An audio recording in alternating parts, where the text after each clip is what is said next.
All right, guys. Welcome to a brand new episode of Philosophy Culture. I'm here.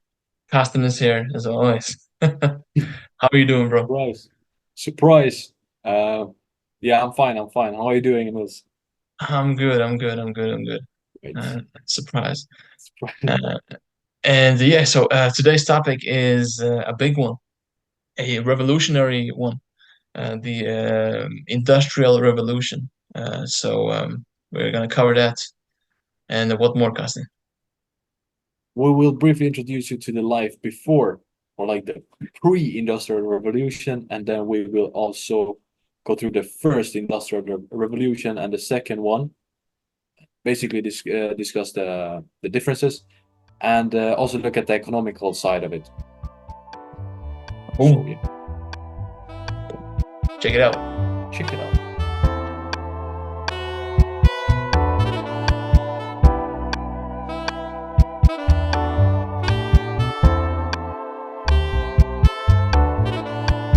So Do the Industrial Revolution, Costin. Uh, the classic question: what are your thoughts, my thoughts. or why is it important? My thoughts. Yeah. Well, I think it speaks for itself, right? And I It's a think hell of a everyone, topic. yeah, exactly. And I think everyone had this discussion in school and so on in history classes. And it's obviously one of the most important revolutions for the mankind, right? Yeah, yeah, And yeah. technological development and so on. So, yeah, there is obviously a lot to say about it, which we will go through.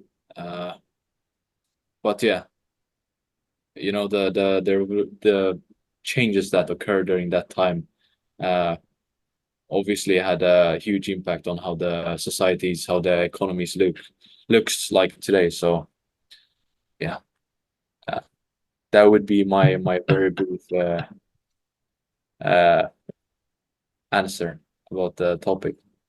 How Uh, about you? Why do you think it's important, or why? Yeah, what are your thoughts?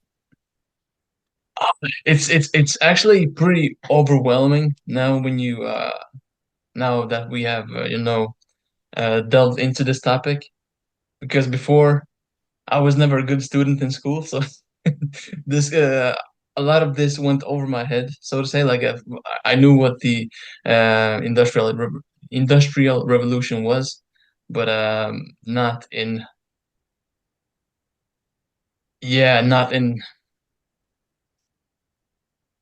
I don't know. Maybe I did, or maybe it's like easy to say that I did now that I know. But yeah. Anyways, yeah. It's kind of the starting point of this whole crazy fast-paced world we are living in now. It's like the beginning stages, I don't know, of everything. Like, and it's really fascinating because before this revolution, for hundreds of years, we lived in this uh, agricultural way, where farming was the way to survive and stuff like that. Really like uh, I can't say primal, but yeah, not modern in the slightest. So this was the starting point for like everything, like for this crazy period of development, which I would even kind of argue it's still we're still in this period today. If you kind of compare all the innovations, phones and stuff, and like now we have AI and who knows what comes next, but it's crazy. So those are my thoughts, my concise thoughts. Yeah. Exactly. Good. But should we then start with maybe giving a brief background of how the society looked like before the Industrial Revolution? Maybe say some words about it, and then, you know, shortly uh, go through the actually industrial, like, yeah, start talking Yeah, about yeah, the yeah. industrial revolution. Yeah, Let's do it. Let's do it. yeah. So I have like a few notes uh, reflecting back Mm. on life before. So before the Industrial Revolution, people lived in agrarian societies with economies based on subsistence farming and small-scale home industries. Social structures were high. Damn, I'm so bad at pronouncing this word.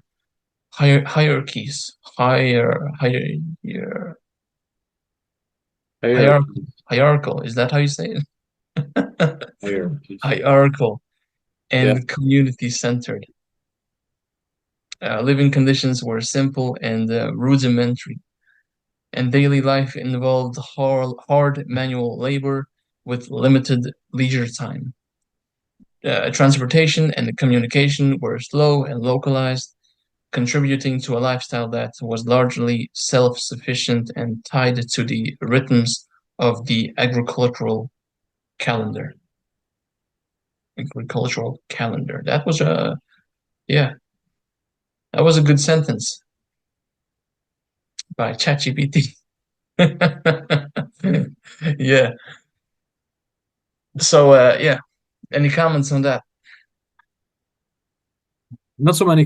I don't have so many comments to add. Actually, I was just, I watched a video before doing this episode where there was this guy and he talked about that the years before the industrial revolution. So let's say the industrial revolution happened in like the 1800s.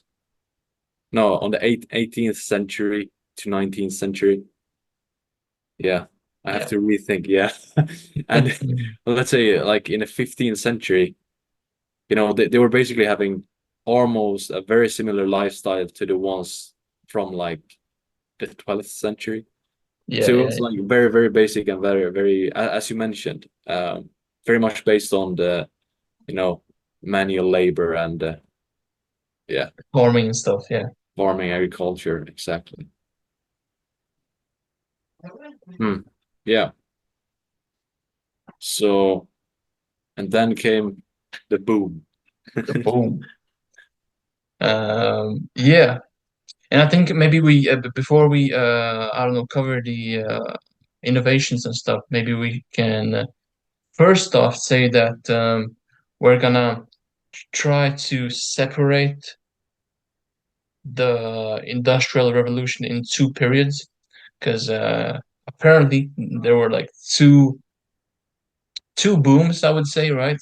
Um, there was like this little plateau between the two periods. So we're gonna cover the two periods in a macro way. Gonna go through them from the big picture perspective and yeah, cover the topic that way. So yeah.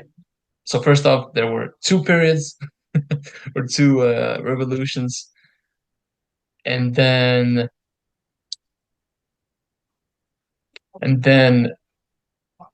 the way you would define a starting point is when um, new innovations would almost simultaneously happen in multiple industries, which would again give this a boost in innovation and yeah, industries and stuff.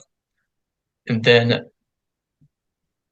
an end of a period would be characterized as more of a plateau period, as I mentioned, which happened in between the first and the second period, and also after the second uh, period as well.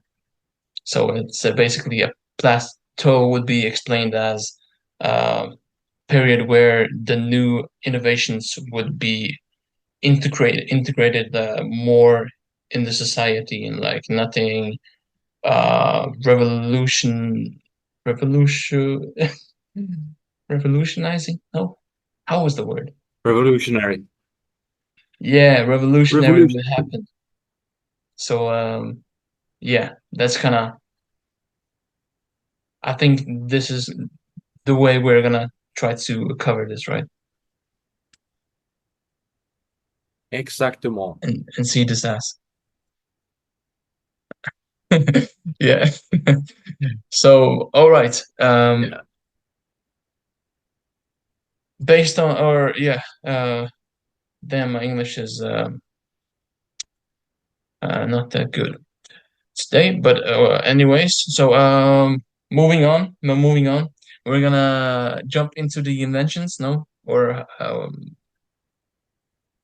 Yeah, I mean, I think we could start with the inventions, but before that, I think, you know, I was just thinking like, where did this all have like, what triggered the whole revolution? Like, what actually, what happened?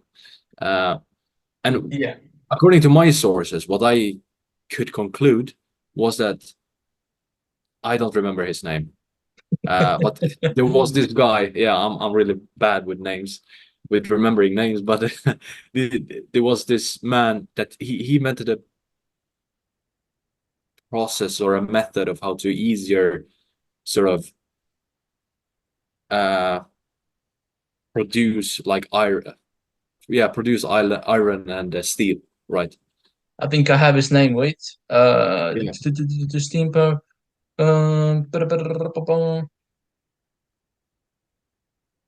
No, wait.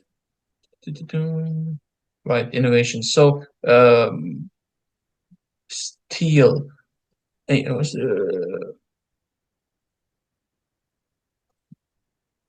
bro, I have the name Abraham Darby, but it was like more so he used use of coke instead of charcoal for smelting iron and made the process cheaper and more efficient, which was like Hmm. a invention from him. But there was this other name, and I think that's the name which you are thinking of. Maybe Henry Bessemer. Yeah, exactly. Yeah, Yeah, that was the name I was after. exactly. And so since that process was made much easier and simplified, or maybe, yeah, more cost efficient, I think that's one thing that led to multiple other things developing and so on. Uh, yeah. So I don't Okay, know so if you. Yeah, yeah. Sorry. Go ahead. no, I was just gonna say that is that kind of your thesis I mean that's or like a way to explain? yeah. I mean I think that's one of the factors that contributed to the actual industrial revolution happening. But of course, I mean, if you look throughout time, we people have always looked for, simplifying things and developing different things, throughout the whole period of time. I mean, from discovering the fire to, inventing the wheel, and then further developing it into, I don't know, horse carriage, right? Don't forget the rock, man. Yeah, and the That's rock one. Yeah, of course. the to crack open coconuts. That's the Yeah, yeah, of course. So yeah, I think that was the steel production. I mean the development of the steel production. I think that was one of the triggers. right. Yeah. Uh, Uh, but yeah. And I mean, well, yeah, yeah, if you have anything more to add, just go ahead. Otherwise, we can yeah, jump to the. Otherwise, we can jump to the inventions. yeah. No, I want to say my part as well, Yeah. uh, because I had the same question. Like, how did this thing happen, man? So I, as always, asked my best friend ChatGPT, and Yeah. what we came up with is that there were the culmination of multiple pre-existing conditions and developments that set the stage for industrialization. These conditions included technological advancements, economic shifts, social changes, and political factors, which kind of I like this idea from Charlie Munger. This Palooza effect is what he is calling it, which is basically a result of multiple things coming together, resulting in this huge boom. And it feels like this thing is real because there have been at least two things that we have covered in our podcast that kind of have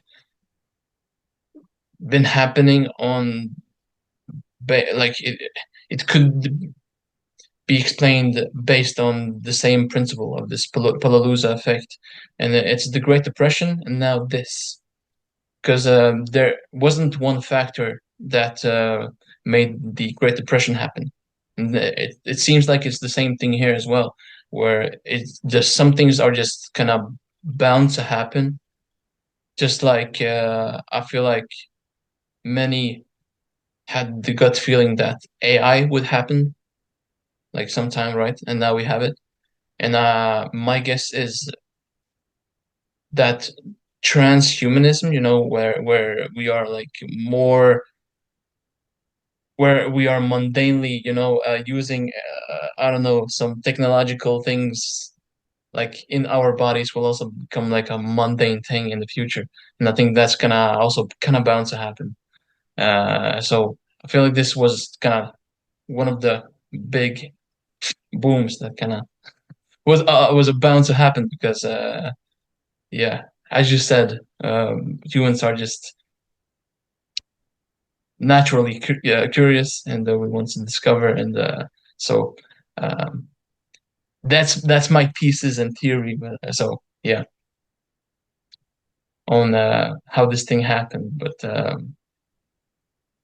if you want to go deeper, then maybe yeah, it's like the well, it is basically the culmination of the, like you said, the revolution in the steel industry. And then we also have, I think this is a good segue to jump into the innovations actually. And then we have the spinning jenny as well, which was the revolutionary machine that transformed the textile industry, that you could create. Was it like garn or something? Something like that, like much more efficiently. Yeah, Which and was in, cotton as well. yeah, convert cotton into garn or something like that, right? Yeah, So yeah, we can jump into that. So textile industry, major advancements such as the spinning jenny, water frame. I don't know what that is actually. Uh, Power loom revolutionized the textile production. Um, then we have the steam power. James Watts, right? Or yeah, improvements, yeah, James Watt's improvements to the steam engine enabled more efficient power for factories, mines, and transportation. Um, then we have the iron production. Wait, no. I'm at the wrong shit. Spinning jenny invented by James Hargreaves. It allowed a single worker to spin multiple spools of thread simultaneously. Water frame, developed by Richard Arkwright, is used water power, or it used water power to drive spinning machines. Power loom, invented by Edmund Cartwright, it mechanized the process of weaving cloth. Steam power, uh, or yeah, two. The second industry, steam power, improved steam engine. Uh, James Watt's improvements made steam engines more efficient and practical for industrial use. And yeah, do you have some other things you're thinking of? because I think you said that you actually like had a good grasp of the first First period. in this, no, but it was just, about the urbanization as well, and how everything, how everything just boomed. So as you said, just the fact that the steel and iron industry, you know, started to develop, that led to other investors using those, using sort of steel and iron to create that steam engine. And well, what did the steam engine lead to? It led to, you know, uh, it led to it being sort of implemented into factories where they could use the spinning jenny, right? So they Yeah, could basically create like huge factories with multiple spinning jennies. I don't know why it feels so weird to call it spinning jenny. I think there should like a spinning machine that works with with steam. Uh, so I mean that obviously simply or that increased the production, obviously, and the output, and it's also decreased the cost of the whole labor, right? Because now you didn't need maybe 500 person to spin what they now were doing, or like to produce, or like, yeah, to produce the same output. You just needed like some machines and maybe half of those workers, right? exactly. Yeah, yeah, yeah. uh Much less human capital, right? yeah. um I think it's the right. and then I think also, what made the whole revolution sort of boom throughout the world is that since the steam engine was basically implemented into wagons, they could now start building railways, right? And this obviously had a huge impact on the transportation of slaves, which further, you know, I mean, slavery and child labor was one of the most important. What would they call it? Labor forces, right? Thank you. Yeah, And labor and forces. and I think the thing is, sorry for jumping in, but Oh, I think your like explanation of how everything started, it actually kind of makes sense because everything is based on cheap energy, and then also we had the kind of almost a revolution within the labor labor eh, labor market. market. Yeah, maybe Yeah, it's I don't want to say industry, but like yeah, the labor got super cheap if you are using children and slaves, like, yeah, and which results in you being able to sell the products for much cheaper prices as well, which results in much more people being able to buy those products and blah blah blah blah blah. So yeah, actually. I think that's a really solid theory that yeah, that from or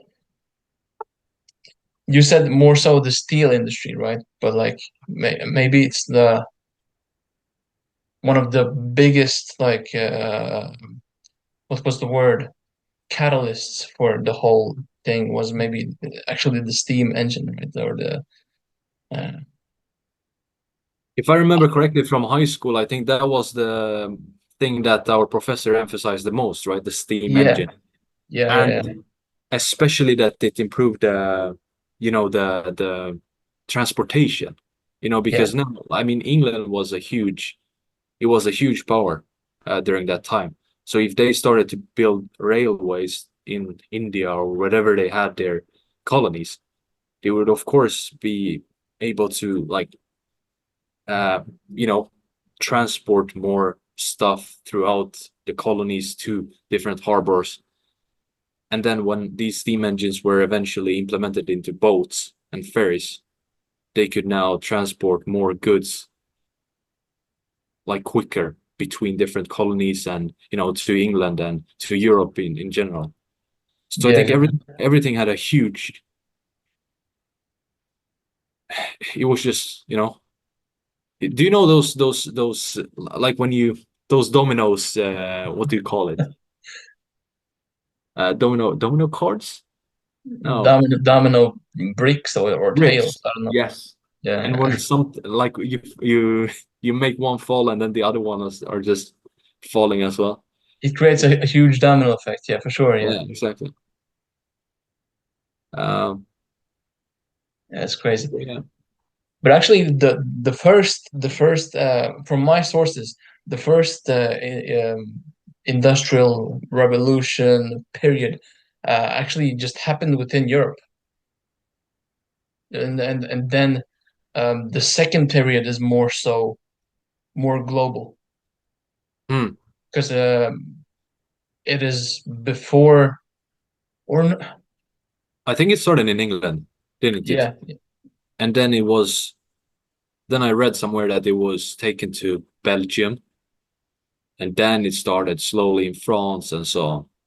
right, But I think yeah, the first 10 years it was only in England, and then so let's say you started in 1760. yeah, I think the steam engine was invented in 1760. And let's say yeah. from 1760 to 1770, it was only in England, and then it started to, expand to other countries in Europe as well. Right, Uh, for sure. Then we have iron industry and steel production, coke smelting. I looked it up because I was confused by the word coke. But it is basically like they convert charcoal to coke, which is a different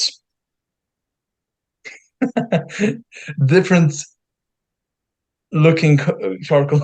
I'm not gonna go into the details, man. But basically, made the smelting process of iron cheaper and more efficient. hmm, Then we have puddling process. I don't know what that is. Henry Court's method for refining pig iron allowed for the mass production of wrought iron. Uh, then we have the agricultural improvements. This was really, I think I kind of have flashbacks to school actually, but agricultural improvements. We have the seed drill. Uh, Jethro Tull invented a more efficient way of planting seeds, which was called the seed drill. Selective breeding. Farmers like Robert Bakewell improved livestock breedings through selective breeding practices. There we go. And then we have transportation and infrastructure, canals and roads. The construction damn, of canals. For example, the Bridgewater Canal. Improved road systems facilitated the movement of goods. Yeah, those are kind of some inventions sprinkled in, and that's all I got for the first period. yep. And I have yeah, something to add to the financial side of it, but I think I will wait till the end with it. Right. okay. Yeah. I think maybe we can have like a more broad discussion of the financials towards the end, right? Yeah. Uh, but okay, so now this is the end of the first period. So this is where so I don't know if this is the last invention. Probably not. uh, the first period ended in 1840. So after that, the inventions kind of plateau, and I guess, or probably was more integrated in everything, and like people got used to the new inventions and stuff like that. And then, boom, we had the second industrial revolution, which happened. on a more global scale. So it wasn't only in Europe, so it was like more so. We have the States, of course, and basically, I would even it's like the whole West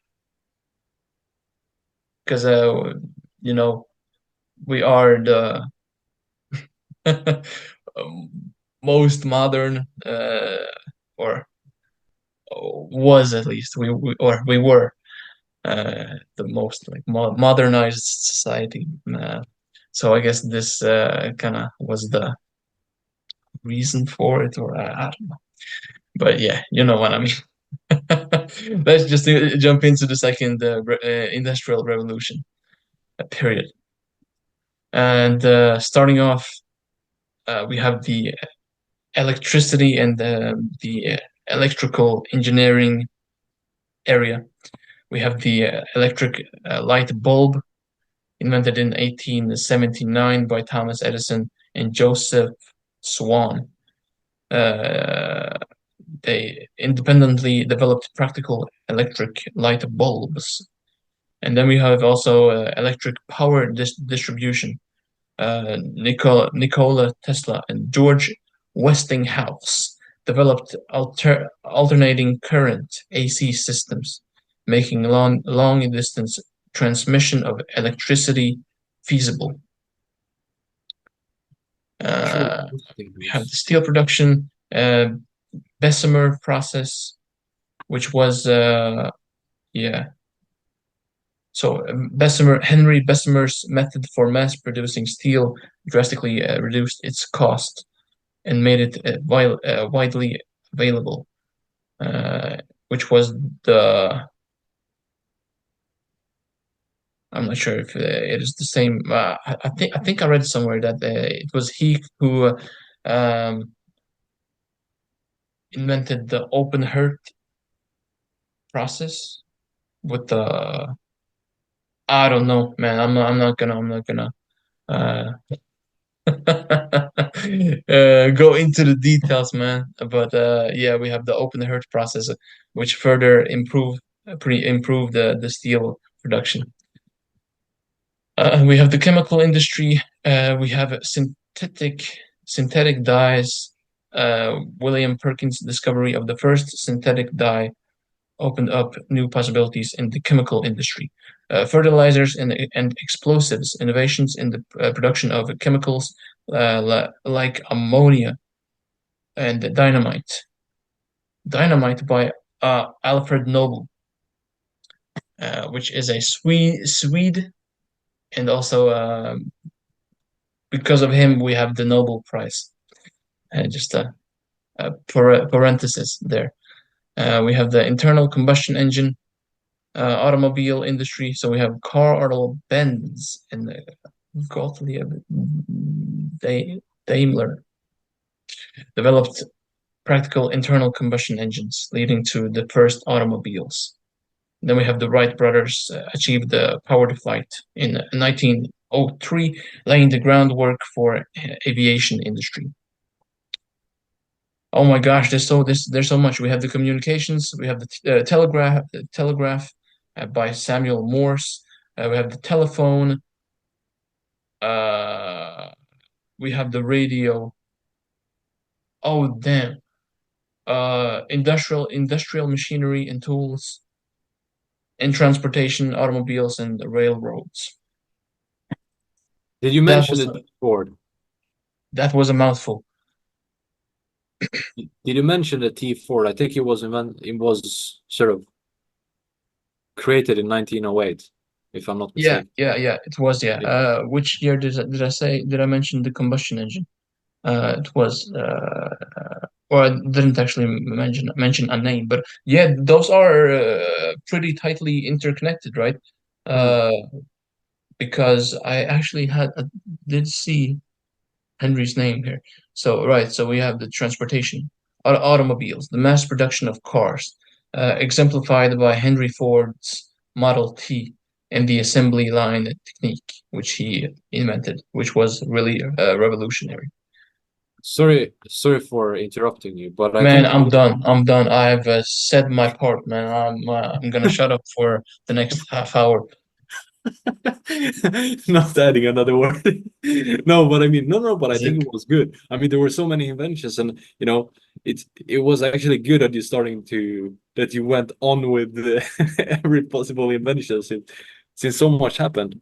But I think the assembly line. I remember that our professor was talking about the assembly line, which he very much emphasized because you know, that made the production very effective, right? Because now you could basically like it was implemented in Ford's factories, right? Car manufacturing, uh, in the car manufacturing process. And what happened was that it was everything was like on was put on a what do you call it? On like Uh, a elevated surface or like a yeah, on no. a, my English is very good. I very feel. Uh, Give me just yeah, it was put almost on a belt if you could call it that way. Right. Yeah. Yeah, do you remember? And then like every person did their part. And, everyone had their component that they were like in charge of and had to, you know, um, add it to the car. And eventually, in the yeah, go ahead. No. I was gonna just say that it is the assembly line technique which you are Yeah, now exactly. describing it. That, yes, exactly.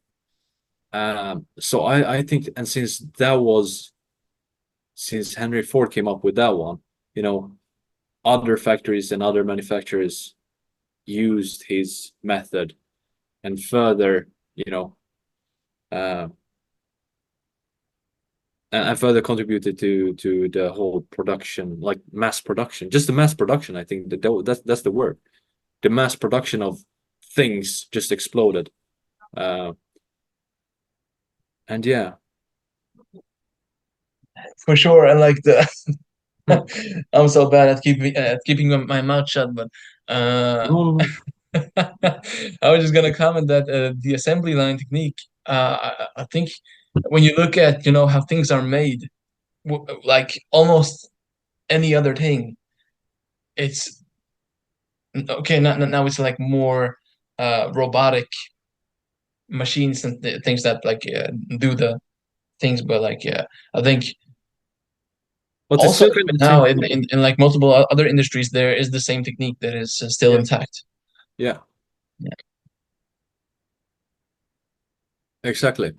I think that nowadays is the same kind of concept, but the whole difference is that there are like a lot of robots, adding the parts. So Yeah. yeah. Hmm. And since with the electricity and so on, yeah, you mentioned the radio and other electric appliances that were used, like refrigerators. I think refrigerators was a luxurious thing then. Uh, I'm sure uh, it was. yeah, but yeah, it's interesting. And I also like that you mentioned Alfred Nobel inventing the dynamite, right? Because it Yeah, was used. What happened in 1914 when uh, when the second industrial revolution ended? Well, that's when the First World War happened, right? uh, And it ended in 1918, if I'm not mistaken.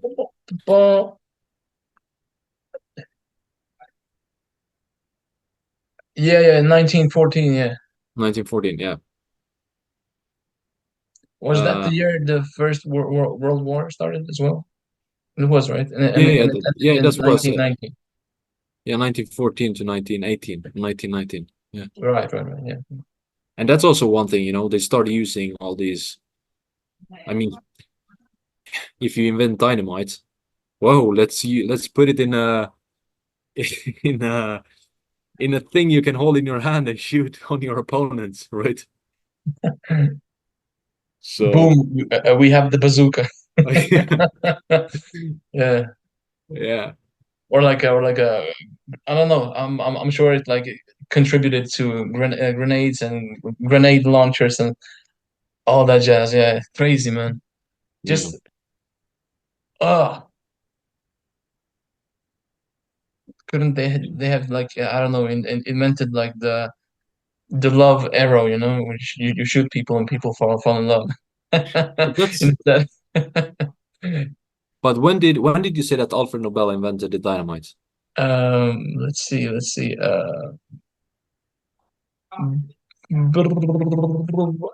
Right. In 1867. Yeah, because I remember that I'm always referring to our professor now, but I remember that he was telling us a story, or like he was telling us how people started, I mean, in the Western countries, and for example in Britain and let's say France, those that were considered more modern and had a lot of colonies, they were obviously starting to develop like different guns and so on, which guns, and then you had uh railways, right? That led that it meant that you could basically expand your or take over land, and I mean, if imagine that the French that now had invented guns, or let's say the Englishmen went to Africa where they were still using uh elbows el elbows Arrows, I think. no, arrows, no, but arrow, what's uh, I'll go to sleep. Yeah, uh I know what you mean. The Elbow, yeah, elbow. Nay, no, wait. um, this is an elbow, man. Yeah, that's the elbow. Yeah, yeah, yeah. This is the elbow. Yes, exactly. But what's the thing you shoot arrows with? A bow and arrow. BOW. Oh, whatever. Yeah, they were still fighting with spears and stuff, and then they are coming there with like guns and it's pretty much and cannons. It's pretty much I mean, it's obviously who wins and who has the advantage. It's no Uh, match. yeah. So yeah. For sure. Um, Yeah, it's crazy. And like there are so many stories. Like we can talk for hours. Like, but one thing I wanna sprinkle in is that I listened to the David Senra podcast where he talked about the Ritz hotels or the history hmm, of the Ritz hotels, and yeah. when they invented the light bulb, people were actually like afraid of the light bulb. So the owner, I think, yeah, the last name was Ritz. I forgot his first name. I think, and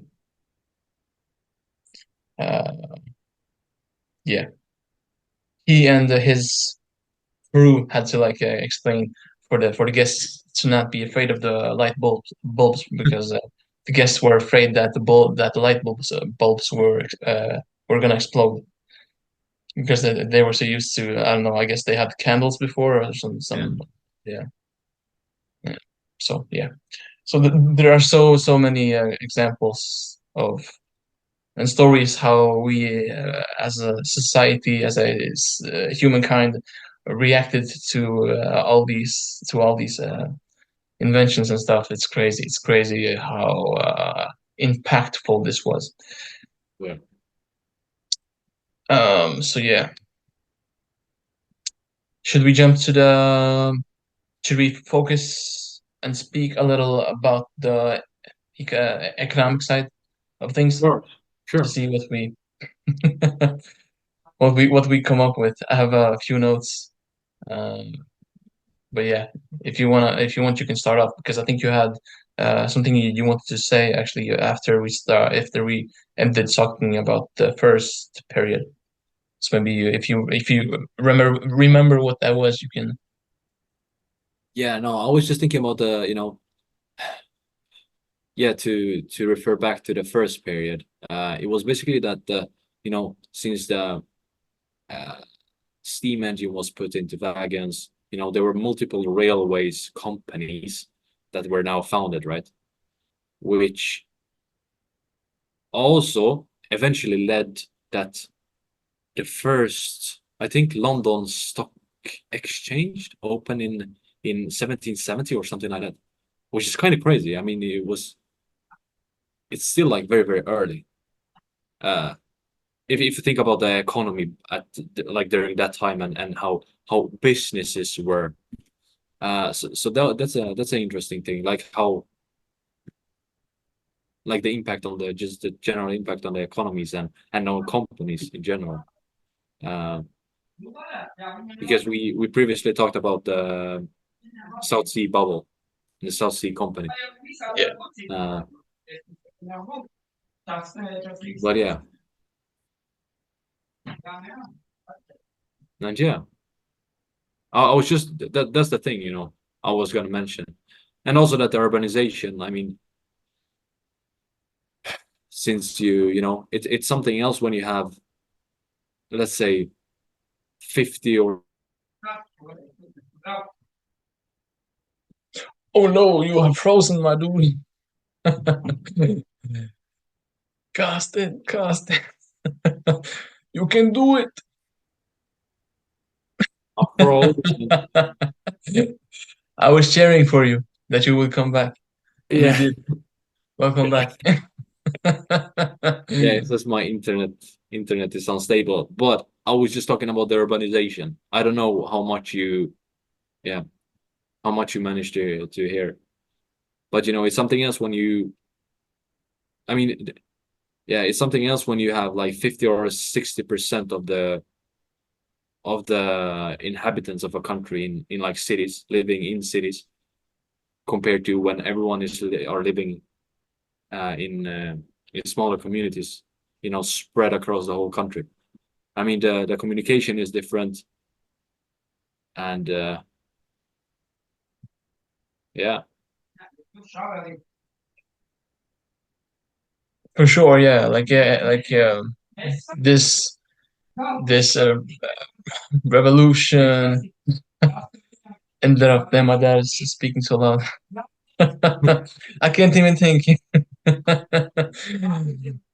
All I hear is him. No, this revolution ended up resulting in mass migration to the cities from the rural areas to the cities. So and yes, the cities became a hub of like basically as it is today in so many cities. A good example is France, where like yeah, if you want to do business, big business or like I don't know, the job opportunities and stuff are like a lot of them or the majority of them are like based like in Paris area and I think that is how it goes. If I'm wrong, French people, you need to correct me. But I think that's the case in so many other countries. I know for like in fact in my country in Latvia, it's that is the exact thing that has taken place, where the capital is the main place where you go if you wanna like get a good job or stuff like that. So for sure. And the thing that you mentioned earlier about the stock market, I'm just gonna yeah uh, read off my note here, or yeah. So this is within the capital markets. The need for large-scale investments led to the growth of capital markets, including the development of stock exchanges and banking systems. And that is where we have like all the advancements of financial instruments and all that jazz, which we have talked a lot about actually in our previous episodes as well. Developments infrastructure, as you mentioned, urbanization necessitated the development of infrastructure such as roads, railways, and public utilities. So, like it's basically everything. It's like kind of almost feels a bit uh, dumb to list off the things because like it's like everything. It's like everything. Employment and labor changes, shift in employment sectors. Employment moved from agricultural to industry and services, changing the structure of the workforce.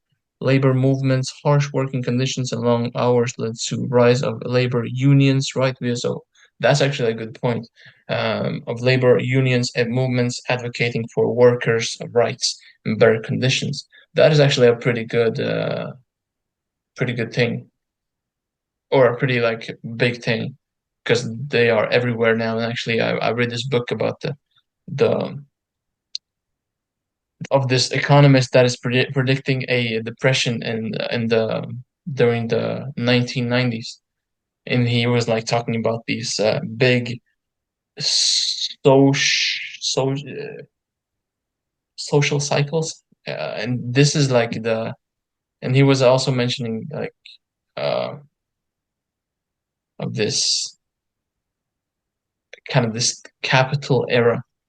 That wasn't the right word he used, but or the exact word he used, but yeah, basically, uh, I think I also read somewhere that this industrial revolution was, at least in Europe, I think this, capitalistic era which we are living in now. This kind of was the start of that era, at least in Europe.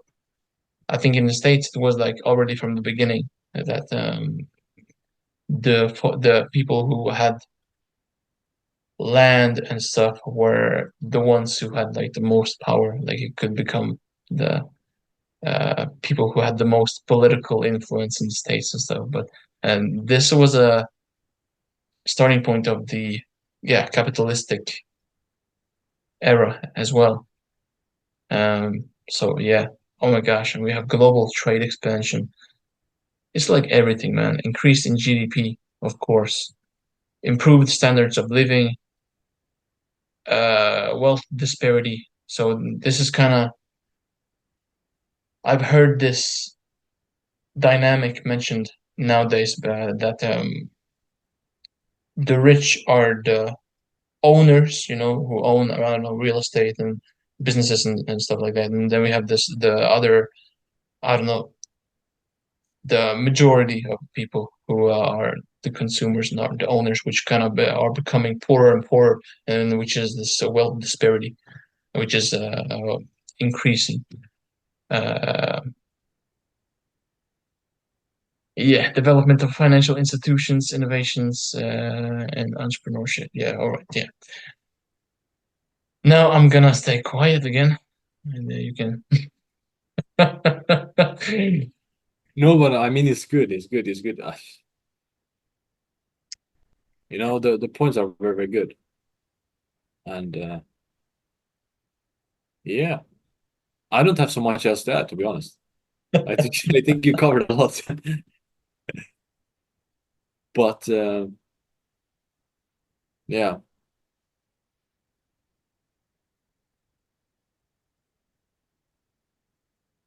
yeah, I was just thinking about the globalization and so on, how it was affected during that time, or like how everything sort of, because I feel that the globalization is very much simplified nowadays due to the internet, right? And that you can just send an email wherever you want and whenever you want. Uh, but yeah, Yeah, yeah, and it is. I guess in a way, this industrial revolution um, was a good thing. I'm thinking of the one holy thing for me, which is small businesses. And I'm kind of thinking of the globalization. And I guess this industrial revolution was starting point of the whole globalization, right?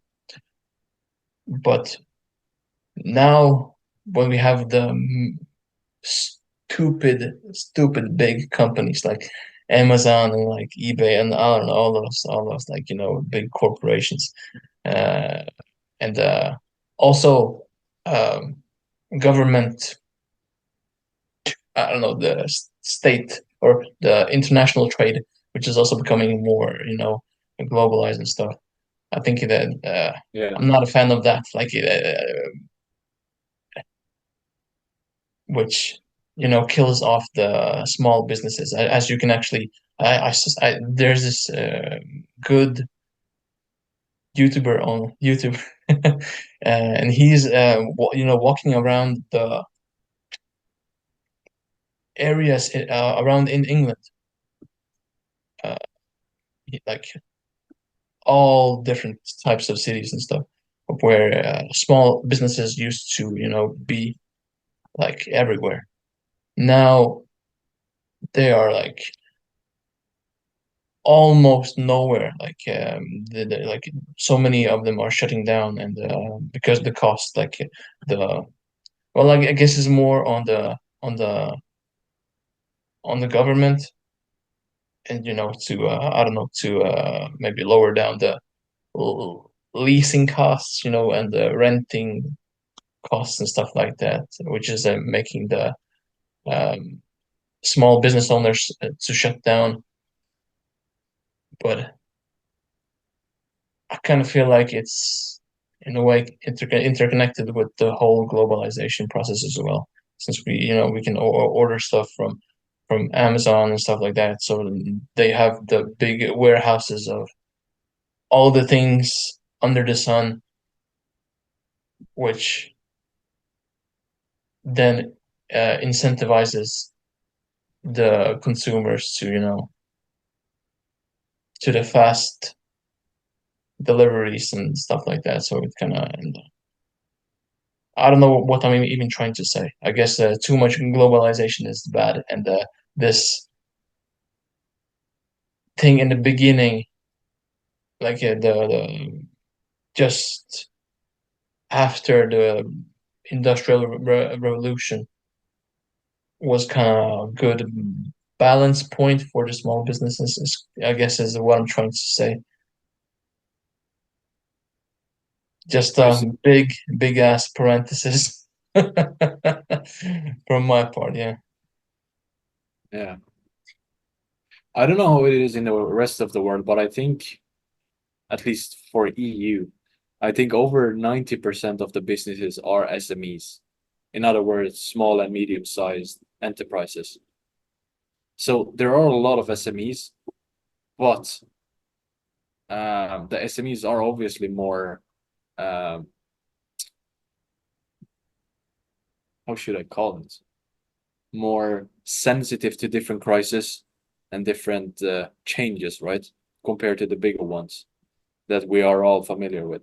Yeah, yeah, yeah. Um, but yeah, definitely, yeah, I mean, I certainly believe that the or at least during the industrialization, that there were many like different small businesses, focusing on, I don't know, one was maybe focusing on selling fridges and the other one on selling components or like parts for, I don't know what, uh, I don't know, watches or whatever. Yeah, yeah, yeah. Uh,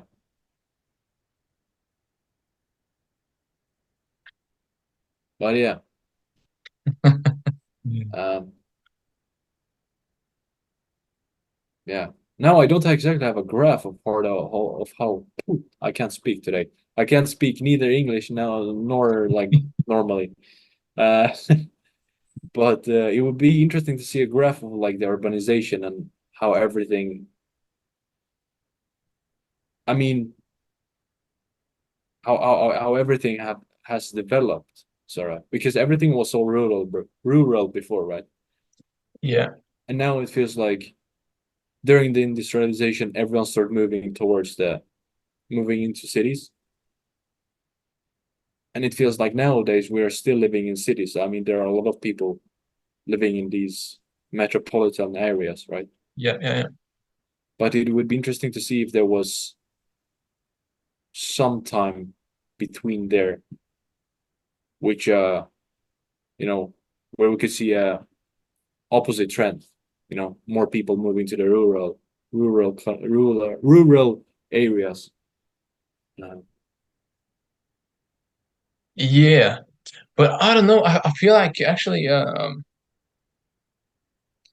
even though it is said that, and I believe it's true, of course, it also makes sense that there was this mass migration into the cities. I don't think that, before this revolution, I don't think there were that many cities like either. So, or I don't know. What I'm trying to say is, I don't think the population was as concentrated because I think there was a point in time where you know there were I feel like there was a point in time where there were cities where locally the city thrived, like it had many small businesses and stuff like that, and with time, with I guess with the internet and like the whole digitalization and stuff like that, and also I think governments have a big part in this as well, that the smaller towns aren't thriving because they aren't the focus. Um, big business is the focus, and all the shady stuff that is going on. Uh, so yeah, that's kind of my point. That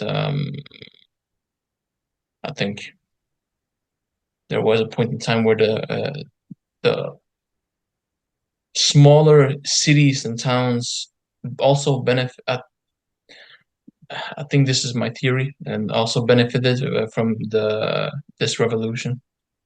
hmm, Like everything didn't come so centralized all of a sudden, because like I assume if we take like a random country, for sure, most of the country was rural, with like farmlands and stuff like that, which I still uh, think is the case for the most countries.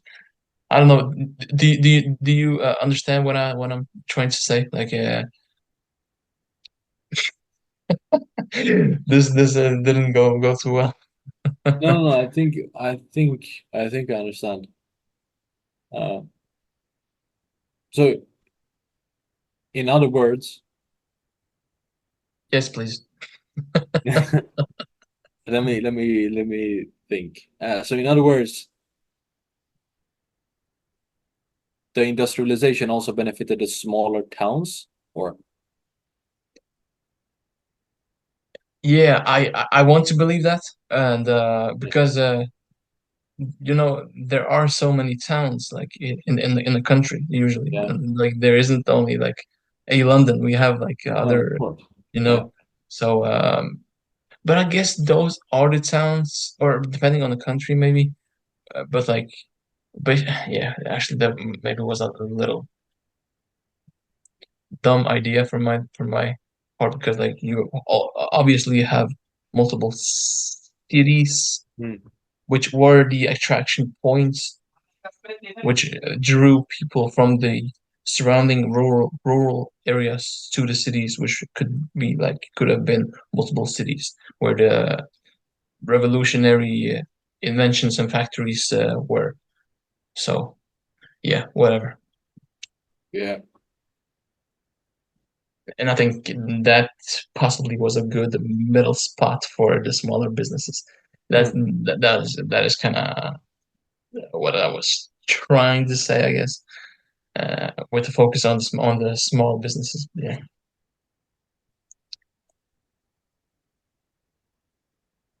Yep. Yep. Yeah. Yep.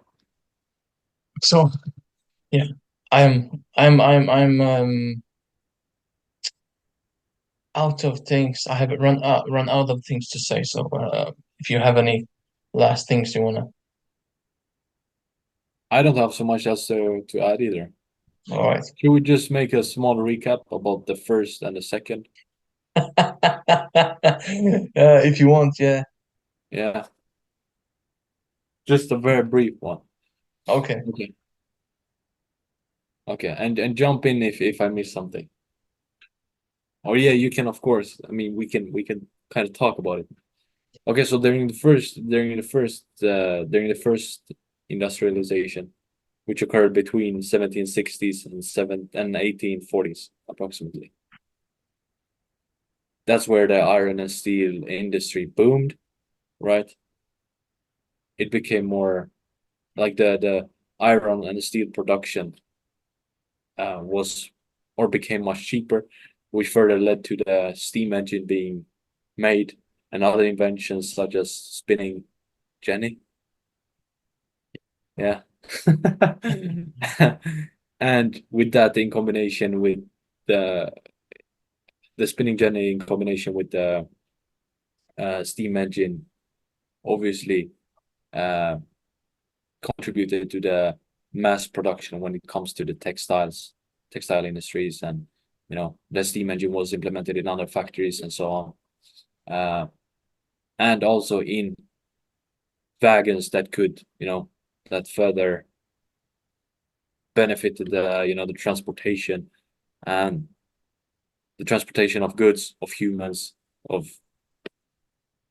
yeah the transportation of goods and labor, uh and yeah, then the second